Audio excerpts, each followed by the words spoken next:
ค่ะบังกะลาปนาปังปีปังสีตาน้องตาเสียงตา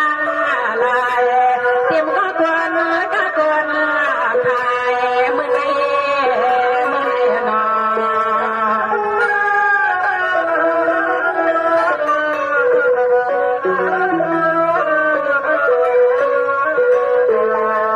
สวรรค์ที่พี่น้องตะตาเสียให้สุดอยู่ลีมีเงินมา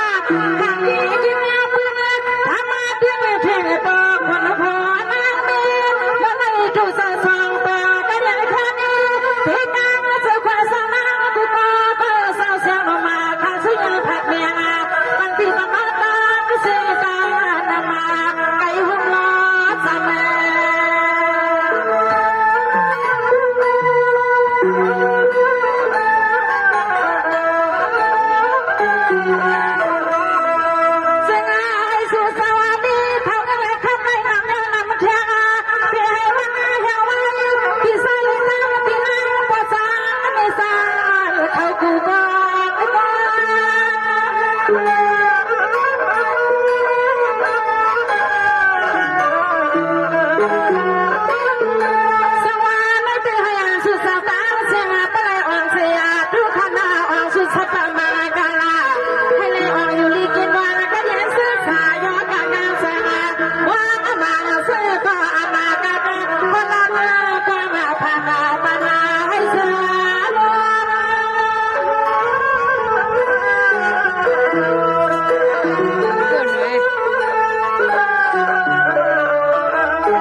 พอเลยแม่ปี